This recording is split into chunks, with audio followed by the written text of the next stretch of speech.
ಅದನ್ನ ನಿಲ್ಲಿಸುವಂತ ಭಕ್ತರು ನೀವು ಅಂತೀರಿ. ನೀವೇನಂದ್ರೆ ನಮಗೆ ಒಳ್ಳೆ ಗುರುಗಳು ಸಿಕ್ಕಾರ ಅಂತ ನೀವು ಅಂತೀರಿಲ್ಲ.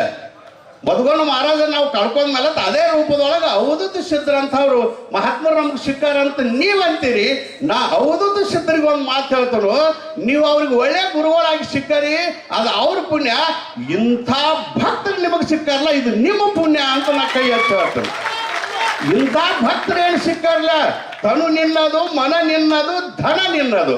ಯಪ್ಪ ನೀ ಏನ್ ಬೇಡ್ತಿ ಬೇಡ, ರಾತ್ರಿ ಬಾರಾದಾಗ ಕರೆದ್ರೆ ನಾನು ನಿಮ್ಗೆ ಬಂದು ಸೇವಾ ಮಾಡ್ತೀವಿ. ನಾವು ಭಕ್ತರು ಇಂಥವ್ರು ನಿಮ್ಗೆ ಸಿಕ್ಕಾರಂದ್ರೆ ಇದು ನಿಮ್ಮ ಪುಣ್ಯ ಅಂತದೆ ತಿಳ್ಕೋರಿ. ಪುಣ್ಯ ಆತ್ಮರೇ, ಅಂಥ ಅದ್ಭುತ ಸಂಬಂಧ ಈ ತಾಕತ್ತು ಮ್ಯಾಲಿರುವಂಥ ಅಮೋಕ್ಷದ್ದಾಗಲಿ. ಅಜ್ಜ ಏನು ಅಂತ ಕೇಳ ಮಧುಗೌಡ ಮಹಾರಾಜರಾದ್ರೆ ಅವರ ಆಶೀರ್ವಾದ ಸಂಪೂರ್ಣ ನಿಮಗೆಲ್ಲ ಅದ, ನಿಮಗೂ ಅದ, ಅವ್ರಿಗೂ ಅದ, ನಮಗೂ ಅದ ಅಂತ ಹೇಳಿ ಇವತ್ತು ನಾವೆಲ್ಲ ಇಲ್ಲಿ ಬಂದು ಕೂಡಿದ್ದೇವೆ ಪುಣ್ಯಾತ್ಮರೇ. ಈ ಶ್ರದ್ಧೆ, ಈ ಭಕ್ತಿ